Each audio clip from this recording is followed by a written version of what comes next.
आपने बहुत सारी साधनाएं की होगी, बहुत सारे अनुभव भी किया होगा। आपको पता भी चलता होगा साधना सिद्ध होने के बाद कि आपकी साधना सफल हो गई, सिद्ध हो गई है। उसी तरह आज एक ऐसी साधना बताने जा रहा हूँ जिसके प्रारंभ से ही आपको पता लगेगा कि आप सही दिशा में है या गलत दिशा में है। मैं जिस साधना की बात कर रहा हूँ वो है माँ दुर्गा की साधना। यह अत्यंत उग्र और अत्यंत प्रभावशाली साधना है।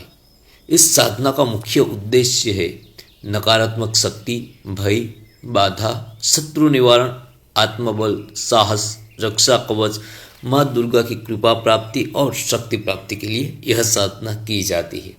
इसका जो समय है वो है रात्रि के 11:30 बजे से लेकर 3 बजे तक का समय है। किसी भी मंगलवार या शुक्रवार, अष्टमी, नवमी या नवरात्रि में आप यह साधना का प्रारंभ कर सकते हैं। इसमें जो स्थान है वो है एकांत शुद्ध और स्वच्छ स्थान। पूर्व या उत्तर मुख भूमि पर बैठकर आपको यह साधना करनी है। इसमें जो आसन रहेगा वो है लाल कपड़े का आसन, कुशासन, उनका आसन। इन 3 में से आप कोई भी एक आसन ले सकते हैं। हर रोज आपको एक ही आसन लेना है, आसन को बदलना नहीं है। और साधना में जप माला के लिए आपको रुद्राक्ष की माला मिले तो बहुत ही अति उत्तम है। अगर यह माला नहीं है तो लाल चंदन की माला या फिर करुंगली की माला से आपको अनुष्ठान करना है। साधना सामग्री में सरसों के तेल या घी के तेल का दिया, रुई की बत्ती, लोबान, गुगल, धूप बत्ती, लाल पुष्प, गुड़हल के पुष्प, नैवेद्य में गुड़, मिश्री, फल और उग्र साधना में प्रसाद बहुत कम रखे। मैं जो आपको मंत्र बता रहा हूँ यह मंत्र अघोर साधना में उपयोग किया जाता है, इसलिए इस मंत्र का उच्चारण हो सके उतना स्पष्ट करें, अपने मन में ही उच्चारण करें, किसी को सुनाए मत और दिखावे के लिए यह साधना मत करें। यह साधना के प्रारंभ से ही आपको मंत्र की अनुभूति तो होगी ही होगी, पर माँ की अनुभूति भी आपको होगी। साधना करने के लिए सबसे पहले आपको स्नान करके स्वच्छ होना है। उसके बाद जब आप साधना स्थान पर जाए उस जगह को भी स्वच्छ करना है, वहाँ पर बैठ के माँ का ध्यान करना है। उसके बाद हाथ में जल लेके आप हर साधना में जो संकल्प लेते हैं वही संकल्प आपको इस साधना में भी लेना है। और संकल्प आपने जिस उद्देश्य से लिया है उसके बाद हाथ में जो जल है वो विष्णुवे नमः, विष्णुवे नमः, विष्णुवे नमः कहकर जमीन पर छोड़ देना है। उसके बाद माँ दुर्गा का फिर से ध्यान करना है और मैं जो आपको मंत्र बता रहा हूँ उस मंत्र का कम से कम प्रत्येक दिन आपको 1008 मंत्र का अनुष्ठान करना है।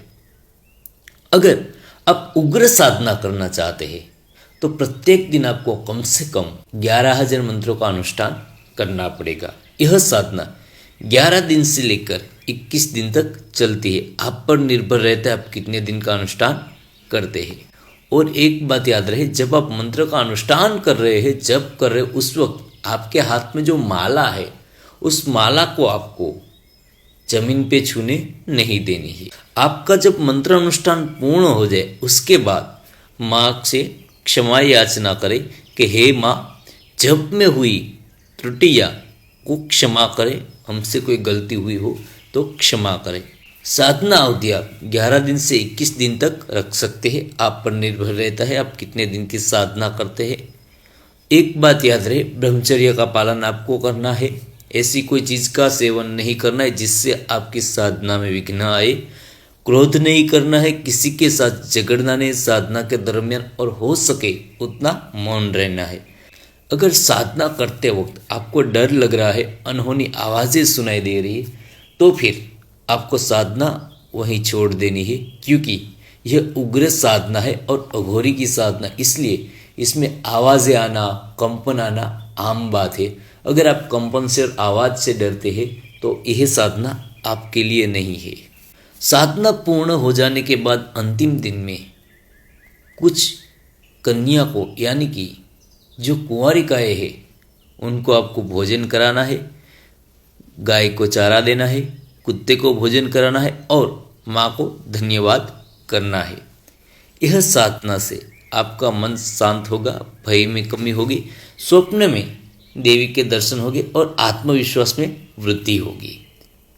एक और बात याद रहे कि जब भी आप किसी भी देवी की साधना करें तो साथ में उनके भैरव की उपासना जरूर करें, क्योंकि बिना भैरव के किसी भी देवी की साधना परिपूर्ण नहीं होती है।